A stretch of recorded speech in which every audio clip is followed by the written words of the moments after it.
Andrew Miller yawned as he sat alone in the small university observatory at 2 a.m. The night shift was always boring, but it paid his rent. He adjusted the large telescope one more time, scanning the usual section of sky he was assigned to monitor. Same. Stars, same patterns, same old, he muttered, rubbing his tired eyes. That's when it happened. A thin line of bright blue light cut across the blackness. Andrew blinked hard and looked again. The line was still there, growing wider, spreading, like cracks in ice. What the hell? He quickly adjusted the telescope's focus. This was no satellite or meteor. The sky itself seemed to be breaking open. Andrew's hands shook as he reached for his phone. Professor Harris, you need to see this right now. The sky is splitting. The crack widened over the next hour, spilling strange rainbow light across the night. By morning, it was visible without telescopes. People around the world stopped in streets, pointing upward with fear and wonder in their eyes. News cameras captured the moment when the first ship emerged. It was massive, at least a mile-long dark metal with glowing blue lines running along its sides. Then another appeared. And another. Soon, 50 huge vessels hung silently above Earth. Mary Foster, a grocery store cashier in Ohio, watched the news with her family. Are those really aliens? Her son asked. She had no answer, just pulled him closer. In New York, office workers gathered on rooftops. In small villages across Africa, people gathered in town squares. In China, millions watched. On their phones during morning commutes. This changes everything, whispered Dr. Olivia Watson as she rushed through the halls of NASA headquarters. At 42, she had spent her career searching for evidence of alien life. Now they had arrived, and fear knotted her stomach. Her assistant jogged beside her. The president wants you at the White House now. Armed guards escorted Olivia through special underground tunnels and into the crisis room beneath the White House. The president sat at the head of a long table, surrounded by military leaders. Dr. Watson, the president said, tell us what we're dealing with. Olivia placed her tablet on the table, showing images of the ships. 53 vessels in high orbit. Each one is larger than our biggest aircraft carriers. They're using technology we can't even understand to maintain perfect position. Have they made contact? Asked General Frank Wilson, his uniform crisp despite being called in at 3 a.m. Not yet, Olivia said. We've sent messages in every format we can think of. Radio waves, digital signals, even light patterns. No response. A young aide burst into the room. Madam President, they're broadcasting something. Screens around the room lit up. Every phone, computer, and TV on Earth was showing the same image. A tall figure with gray skin, 4 arms, and eyes like polished silver coins. People of Earth, it said in a deep voice, somehow perfectly translated into every human language, simultaneously. I am High Commander Vexenal of the Krasnar Imperium. Your world is now under our protection and authority. Silence fell across the crisis room. The alien continued. We have watched your species for many centuries, your wars, your struggles, your slow technological growth. We find you primitive but potentially useful to the Imperium. Resistance is unnecessary and would only lead to your suffering. Comply with our instructions, and you will be treated fairly. The message ended. Screens returned to normal broadcast, but nothing was normal anymore. They're treating us like a colony, General Wilson growled. In Chicago, Jeff Parker watched the message replay on his cell phone. Around him, other bus passengers sat in shocked silence. An old woman began to cry quietly. Scientists at research stations in Antarctica gathered around shortwave radios. Farmers in Nebraska stood in their fields, looking up at the strange ships now visible even in daylight. Children in Brazil were kept home from school as parents tried to understand what was happening. 3 days passed. The ships remained motionless. World governments urged calm while secretly moving military assets into position. Religious leaders called for prayer. Some people panicked, clearing store shelves and filling gas tanks. Others celebrated, believing the aliens brought salvation. On the 4th day, smaller ships descended from the massive vessels. They positioned themselves above major cities, New York, Beijing, Moscow, London, Tokyo, Cairo. In a small diner outside of Denver, Kevin Wright watched the news with other customers. "They're going to kill us all," an old man said. "Maybe they really are here to help," suggested the waitress. Kevin shook his head. "You don't show up with that many warships if you come in peace." At NASA, Olivia worked without sleep, analyzing every bit of data from the alien vessels. "Their power readings are off the chart," she told her team. "One ship could probably power the entire United States for a year." The military worldwide moved to high alert. Fighter jets patrolled near major cities. Missile systems were prepared. Soldiers said goodbye to families, not knowing what would come next. Then the aliens sent their second message. This time, they wanted a meeting. "We will speak with your world leaders in 3 days," Commander Vexnall announced. "Prepare your United Nations gathering place for our arrival." As the message played, Olivia noticed something in the background of the transmission. Star charts showing Earth's solar system, with red marks highlighting mining locations on every planet and moon. "They're not here for friendship," she whispered to herself. "They're here for resources."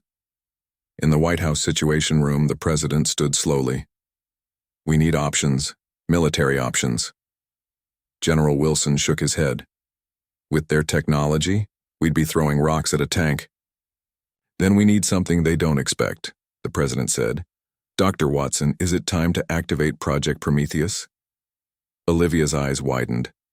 Project Prometheus was only theoretical, a desperate plan created for this exact scenario, but never tested. "It might be our only chance," she said quietly. Around the world, humanity began to understand a terrible truth. To these advanced aliens, Earth wasn't a diplomatic equal or even a worthy opponent. It was simply a resource to be harvested. Commander Eric Bennett stood on the deck of the USS Arlington, watching the alien shuttle descend toward New York through his binoculars. The small craft glowed with blue light as it cut through the clouds. "Never thought I'd see this day," said Lisa Rodriguez, his communications officer. Eric lowered the binoculars. "None of us did." The USS Arlington, an aircraft carrier with over 5,000 sailors on board, seemed tiny compared to the Krasnar vessels that hung in the sky above. For the past week, Eric had watched the aliens scan everything: military bases, power plants, dams, and cities. "They're counting our weapons," Eric told Lisa, "like a farmer counting sheep before the slaughter." After a week of tension, the Krasnar had finally agreed to meet with Earth's leaders at the United Nations. Military units from all countries surrounded the UN building. Snipers watched from rooftops. Tanks waited on side streets. Everyone knew these defenses would be useless if the aliens attacked, but it made people feel better to try. Inside the General Assembly Hall, representatives from all 193 nations sat nervously. Some prayed, others checked their phones for messages from loved ones. No one knew what would happen next. The main doors opened. 6 aliens walked in, escorted by UN security guards who looked tiny beside them. The Krasnar stood over 7 feet tall. Their gray skin had a slight shine like polished stone.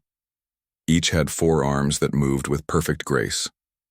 Their silver eyes reflected light like mirrors. The lead alien wore a dark blue uniform with strange symbols. The others wore simple, gray. They walked to the center of the hall, showing no fear despite being surrounded by thousands of humans. Ambassador Diane Powell stood to greet them. At 58, she had handled many difficult negotiations in her career, but nothing had prepared her for this.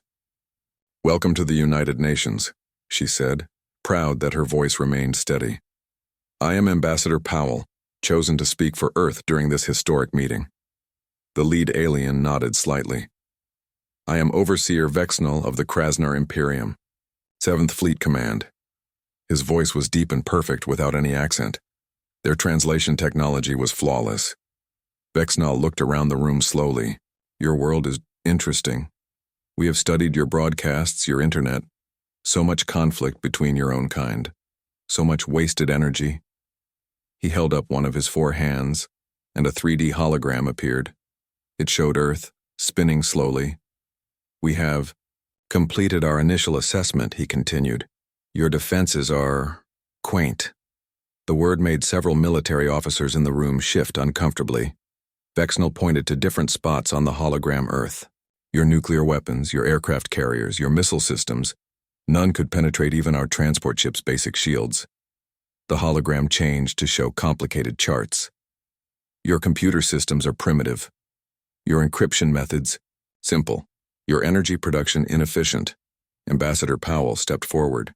"Overseer Vexnell, we understand that your civilization is more advanced than ours. But technological development is not the only measure of a species. Humans may lack your capabilities, but we are resilient, creative, and determined. We seek peaceful cooperation, but we will defend our home if necessary." Several representatives applauded. Vexnell waited for silence before speaking again. "Your species speaks of peace, yet spends vast resources on weapons to use against each other." He tilted his head. Curious contradiction. The hologram changed, again to show mining operations on planets. "The Krasnar Imperium stretches across 17 star systems. We require resources to maintain our civilization. Your planet has unique mineral deposits we need, particularly in your oceans. Your biological diversity is also valuable for our research." He looked directly at Diane. "We offer you a choice. Serve as productive members of the Imperium, providing resources and labor in exchange for technological improvements, or resist and be replaced with colonists better suited to the task." The room erupted in shouts and arguments. Some representatives stood up, yelling angrily. Others called for calm. Vexnell watched the chaos with cold, silver eyes showing no emotion. Ambassador Powell raised her hands for quiet. "Overseer, what you propose is unacceptable. Earth belongs to humanity. We are willing to establish trade, relations for resources you need, but we will not surrender our sovereignty." "Trade?" Vexnell said the word as if tasting something strange. "One does not trade with lesser species. One manages them." He turned to leave, but Powell called after him. "We request time to discuss your proposal with all nations." "You have 7 rotations of your planet," Vexnell replied without turning back. "Then we begin extraction, with or without your cooperation." The aliens left as suddenly as they had arrived, leaving the UN in chaos. On the USS Arlington, Eric received new orders. All military forces worldwide were being placed on high alert. "What's happening, Commander?" Lisa asked. Eric's face was grim. "The meeting went badly. The Krasnar have given us 7 days to surrender or they start taking what they want." "Can we fight them?" "With what? Did you see those ships?" Eric stared at the massive Krasnar vessel hovering above New York. "Our most powerful weapons would be like throwing pebbles at a mountain." In Washington, Olivia Watson rushed into a secret meeting beneath the Pentagon. Military leaders from around the world had gathered via secure video links. "Project Prometheus," said the U.S. President to the assembled leaders. "It's time to activate it." On screens around the room, world leaders nodded in agreement. The Russian president spoke first. "Our scientists have the winter protocol ready." "China's Dragon's Breath system is prepared," said the Chinese premier. Other nations reported similar, secret programs. For decades, while publicly arguing with each other, the major powers had secretly worked together on defensive systems designed for exactly this situation. Olivia brought up images on the main screen. "We've been building this network since 1947, when we got our first hint that we weren't alone. Every country contributed pieces, hidden in plain sight." She pointed to locations around the globe. Underwater nodes in the oceans, mountain bases, desert installations, all disguised as research stations or military bases. Separately, they look like normal human technology. Together, on the Krasnar command ship, Overseer Vexnell received reports about increased human military activities. "They are moving weapons, activating old systems, preparing their primitive defenses," said his lieutenant. Vexnell dismissed the concerns with a wave of his hand. "Let them try. Their most advanced weapons cannot harm us. This is merely the final struggle before acceptance." He looked down at Earth through a viewing portal. Begin preparations for resource extraction. We start in 7 days whether they surrender or not. Little did he know that deep beneath the ocean, Commander Paula Henderson and her submarine crew were activating the final pieces of humanity's secret weapon. Dr. Keith Murphy took a deep breath as the elevator descended 1,000 feet below the Rocky Mountains. The air smelled like metal and electricity. His security badge felt heavy around his neck. "I never thought we'd actually use it," he said. To Colonel Ryan Cole, who stood next to him in the elevator, Ryan checked his watch. Neither did anyone else, but here we are. The two men had never met before today. Keith was a scientist who had spent 20 years working on secret government projects. Ryan was a military officer with orders directly from the Joint Chiefs of Staff. Now, with alien ships hovering in the sky, they had been thrown together for humanity's last-ditch effort. The elevator stopped, and heavy doors slid open. Armed, guards checked their IDs again before letting them pass through 3 security gates. "How many people know about this place?" Ryan asked as they walked down a long hallway. "Less than 100 worldwide," Keith replied. Each country built their piece separately. Only a handful of people saw the complete picture. They reached a final door marked simply, Prometheus. Keith placed his hand on a scanner. The door opened to reveal a massive underground room larger than a football stadium. In the center sat a strange device that looked like a mix between a satellite dish and a power plant. Blue energy pulsed through it. "Welcome to Project Prometheus," Keith said. Ryan walked around the machine slowly. "This doesn't look like any weapon I've ever seen." "Because it isn't one exactly." Keith pointed to screens showing data.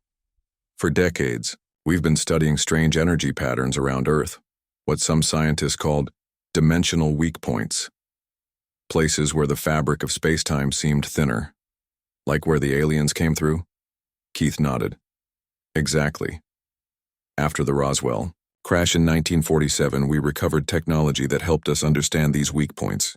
We discovered they could be manipulated to create energy fields unlike anything in conventional physics." He touched a control panel, and a hologram appeared showing Earth with glowing dots all over it. "These are the nodes of the Prometheus network.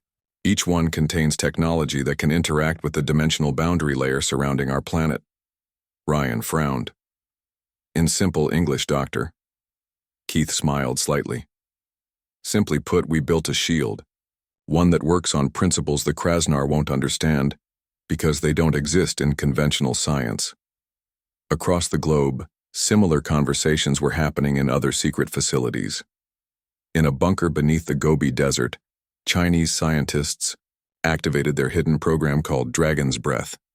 "Power levels stable," reported Dr. Lin to her military commanders. "The antimatter containment system is functioning perfectly." In Siberia, Russian engineers worked inside a mountain facility so secret it didn't appear on any map. "Winter protocol is coming online," said Chief Engineer Petrov as his team monitored glowing blue equipment. "Gravitational disruption system is ready." Under the Atlantic Ocean, Commander Paula Henderson's submarine reached its destination. The USS Marlin was no ordinary submarine. It had been built specifically to carry and deploy the final node of Earth's defense network. "Position reached," her navigator confirmed. Paula nodded. "Prepare to deploy Prometheus Node 27. Crew members moved quickly, preparing the school bus-sized device in the submarine's special cargo bay. "Remember, we only get one shot at this," Paula told her team. "If this node isn't perfectly aligned with the others, the entire network fails." Meanwhile, on the Krasnar command ship, Overseer Vexnall received strange reports. "Our sensors detect unusual energy signatures from multiple locations on the planet," said his science officer. Vexnall examined the data. "What kind of energy?" "Unknown. It doesn't match any weapons system in our database." The overseer dismissed the concern. "Humans are clever for a primitive species. They're trying to make us think they have advanced defenses. Continue monitoring but proceed with the invasion plan." He turned to his military commander. "Prepare the first wave. Target their military bases and government centers." Back in the underground Prometheus facility, Keith and Ryan watched as technicians prepared the system. "How do we know this will work?" Ryan asked quietly. Has it been tested? Keith shook his head. It can't be tested at full scale without activating the entire network. Small tests worked in the lab, but this... He gestured to the massive machine. This is the real thing. Our only shot. Ryan checked his tablet, which showed a map with dots turning from red to green as each facility reported ready status. China is online. Russia is online. European nodes are online. We're still waiting on the Atlantic node. Under the ocean, Paula's team carefully positioned the final Prometheus node on the seafloor. Engineers in special diving suits made adjustments to ensure perfect alignment. Connection established, reported her chief engineer over the radio. Power flow is stable. Paula felt sweat on her forehead, despite the cold submarine. Activate the node. A low hum filled the submarine as the seafloor. Device powered up. Deep underwater, blue light began to pulse from the node. Atlantic node is online, Paula reported to command. Prometheus network is complete. In the Rocky Mountain facility, Keith watched the final dot turn green on the global map. We're ready, he told Ryan. Now we wait for them to make the first move. Ryan nodded grimly. You really think this will work against their technology? Keith looked at the pulsing machine. It has to, because if it doesn't, humanity becomes just another conquered species in their empire. In orbit, the Krasnar battle fleet began moving into attack formation. Their 7-day ultimatum had expired, with Earth's answer being clear rejection. They truly believe they can fight us, Vexnal said to his commanders with something like pity in his voice. Begin the cleansing protocols. Across their fleet, weapons powered up. Targeting systems locked onto military bases, power plants, and government buildings worldwide. On Earth, the leaders of all major nations gathered in secure bunkers. The President of the United States looked at the faces on the video screens. Isn't Prometheus ready? She asked. One by one, they nodded. Then we wait for them to fire first, she said. Let them think they've won. In the sky above Earth, the Krasnar ships glowed with terrible power. The first attack was about to begin. General Jason Garcia sat in the Pentagon's deepest underground command center, watching screens that showed the Krasnar ships moving into attack position. His coffee had gone cold hours ago. Nobody in the room had slept for days. They're powering up weapons, reported a young officer monitoring sensor data. Jason nodded. He had been a soldier for 30 years, fought in 3 wars, but nothing had prepared him for this moment. The fate of humanity now rested on a desperate gamble. All stations report, he ordered. Around the room, officers checked communications with military bases worldwide. Pacific Command standing by. European Command ready. Asian Alliance confirms ready status. On the largest screen, satellite, images showed strange energy building around the alien ships. It looked like lightning gathering before a storm. Sir, the Krasnar are broadcasting, said the communications officer. The face of Overseer Vexnal appeared on a side screen. Your time has expired. You have rejected our generous offer. Now witness the consequence of your pride. The transmission ended. Seconds later, the first attack began. Beams of intense energy shot down from the Krasnar ships, striking military bases across North America. Similar attacks hit targets in Asia, Europe, and Australia. On smaller screens around the command center, satellite feeds showed bases being reduced to smoking craters. Officers stared in horror. Some looked away. Others whispered prayers. But Jason Garcia remained calm. Casualty report, he asked. His aide checked incoming data. Minimal, sir. Early warning systems worked. Most bases were evacuated hours ago. They're mostly hitting empty buildings and automated systems. Jason allowed himself a small smile. They took the bait. Now we see if Prometheus works. He picked up a secure phone. Initiate Prometheus. All nodes. Full power. Across the planet, hidden generators activated simultaneously. In the Rocky Mountain facility, Dr. Keith Murphy watched power levels climb on his monitors. Energy synchronization at 85%, 90%, 95%. he reported to Colonel Ryan Cole. Network is stable. In the Chinese facility, Dr. Lin activated the Dragon's Breath system. Antimatter containment field is merging with the network. From Siberia, Chief Engineer Petrov reported, Winter Protocol gravitational systems engaged. Under the Atlantic, Commander Paula Henderson's submarine moved away from the seafloor node as it pulsed with increasingly bright blue light. Clear minimum safe distance, she ordered. Brace for potential shockwave. For several long moments, nothing seemed to happen. The Krasner continued their attack, their energy weapons punching through Earth's atmosphere to strike more targets. Then it began. From the seafloor node in the Atlantic, a beam of blindingly bright light shot upward, through the ocean and into the sky.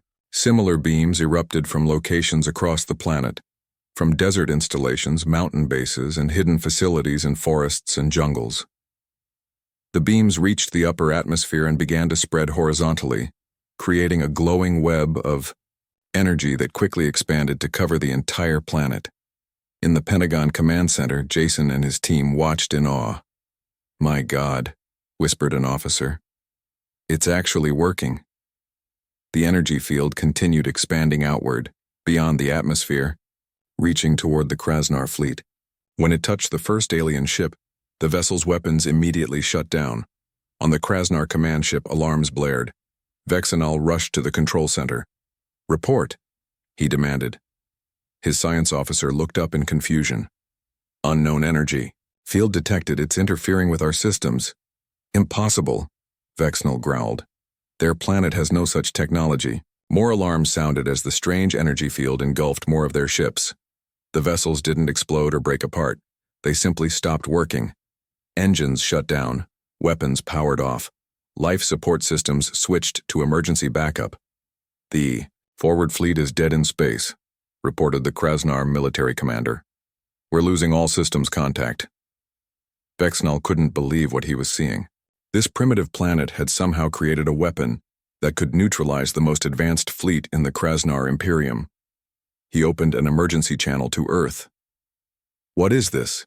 How are you doing this? Your planet possesses no such technology." In the Pentagon, Jason Garcia received the transmission. He looked to his communications officer, who nodded that the channel was secure and broadcasting to the entire alien fleet. Jason spoke clearly and calmly. "This is General Garcia of Earth Defense Command. You made a critical mistake, Overseer. Vexenal, you assumed Earth was defenseless because we hadn't developed along your technological path." He gestured to a screen showing the glowing shield around Earth. "But humans have been preparing since 1947, when we first realized we weren't alone in the universe. We built our defenses not with metal and energy as you understand them, but by manipulating the fabric of reality itself." Dr. Olivia Watson had joined the command center staff. She stepped forward now to explain the science. "Your ships operate using principles of physics common to most spacefaring civilizations. Our shield creates a localized field where those principles temporarily stop working. We don't need to destroy your ships, we just need to turn them off." Around Earth, more Krasnar ships drifted powerless as the Prometheus field expanded. Some managed to retreat beyond its range, but nearly half the invasion fleet hung dark and silent in orbit. "This is your only warning," Garcia continued. "Leave our solar system immediately, or we will be forced to demonstrate that our offensive capabilities match our defenses." On his dead ship, Vexenal stared at the screen in disbelief. For the first time in his long military career, he felt true fear. This supposedly primitive species had developed technology that the Krasnar had never imagined possible. "Emergency power to engines," he ordered. "Get us beyond the field's range." As the command ship limped away, Vexenal looked back at the glowing blue Earth. The Imperium had conquered 17 star systems and hundreds of planets, but they had never encountered anything like this. The humans had done the impossible. They had split the sky again, this time with their own power. In the Pentagon, cheers erupted as the alien fleet began retreating. "Did we just win?" asked a young officer in disbelief. General Garcia shook his head. "Not yet, but we've shown them that Earth isn't the easy target they thought we were. In the Rocky Mountain facility, Dr. Keith Murphy's team monitored the Prometheus network carefully. "The system is stable, but we can't maintain this field forever," Keith warned. "The power requirements are enormous." Colonel Ryan Cole nodded. "It doesn't matter. We only needed to convince them we could." As the remaining Krasnar ships fled, humans around the world looked up at the glowing shield surrounding their planet and felt something they hadn't felt since the aliens arrived. Hope. 6 months after the sky split incident, Alan Campbell walked through the shiny new Interspecies Diplomatic Center in Geneva. The building featured both human and alien architecture, glass and steel mixed with strange curved metals that seemed to change color in the light. Alan straightened his tie nervously. As assistant to Ambassador Powell, he would participate in today's historic meeting. He was only 32, young for such responsibility, but he had proven himself during the crisis. "Quite a change from 6 months ago, isn't it?" said Dr. Olivia Watson, joining him in the hallway. She had become a worldwide celebrity after explaining the Prometheus system on global television. Alan nodded. "Hard to believe. Back then they wanted to conquer us. Now they're asking to negotiate."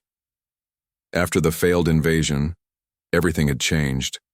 The Krasnar had retreated beyond the moon, but they hadn't left the solar system. Instead, 3 days later, they had sent a very different message, a request for talks. More surprising was what happened next. Other alien species, ones humanity had never seen before, began arriving. They came not with warships but with diplomatic vessels. The galaxy, it seemed, had noticed Earth. Alan and Olivia entered the main meeting room. Ambassador Powell was already there, reviewing notes. Around the large round table sat representatives from 12 different alien civilizations. Some looked almost human. Others were completely foreign, from insect-like beings to creatures that seemed made of living crystal. The Krasnar delegate, a new envoy named Trelvon who had replaced the disgraced Vexnal, stood when they entered. He was less arrogant than his predecessor, his 4 arms held in a gesture of respect. "The humans have arrived," he announced. "We may begin." Ambassador Powell took her seat. "Thank you all for coming. This first formal meeting of the Galactic Diplomatic Council with Earth in attendance is now in session." The insect-like alien spoke first. "I am Tikalara of the Hive Confederation. The Krasnar Imperium has formally apologized for their unauthorized incursion into your sovereign space." Its voice came through a translator device. "Had we known humans had mastered dimensional manipulation, we would have approached through proper diplomatic channels." Alan tried to keep his face neutral. The truth was more complicated. Project Prometheus had been humanity's one great gamble. A theoretical weapon that scientists weren't entirely sure would work. The system had burned out after its single use, and Earth scientists were still years away from fully understanding the technology they had stumbled upon. But the rest of the galaxy didn't need to know that. "Earth appreciates the Council's recognition of our sovereignty," Powell said smoothly. "We are open to cultural and scientific exchange with all peaceful civilizations, but we maintain strict protection of our system." The crystal being glowed slightly as it spoke. "Your species achieved dimensional technology remarkably early in your development. Most civilizations require thousands more years to discover such principles." Powell smiled. "Humans have always been quick learners." The meeting continued for hours, discussing trade possibilities, cultural exchanges, and security agreements. The Krasnar representative was notably quiet until near the end. "The Imperium acknowledges humanity's status as a dimensional capable species," Trelvon finally said. "As reparation, we offer technology exchange in non-military sectors." Later that evening, Alan and Olivia shared drinks on the center's rooftop garden, overlooking the lights of Geneva. "They still don't realize we can't recreate what happened," Alan whispered, making sure no aliens were nearby. Olivia smiled. "But we will eventually. The data we gathered has advanced our understanding by decades, and we learned something valuable." "What's that?" "Sometimes appearing weak is the greatest strength. The galaxy thought Earth was defenseless, and that complacency gave us the element of surprise." She raised her glass. "To humanity's greatest weapon, being being underestimated. Across the stars, galactic powers were revising their assessments of the small blue planet. The species that had appeared primitive had somehow mastered technology that most civilizations considered theoretical. How much else were they hiding? And beneath the Rocky Mountains, in the rebuilt Prometheus facility, Dr. Keith Murphy watched as a new generation of the system slowly took shape. This time, Earth would be truly ready. The end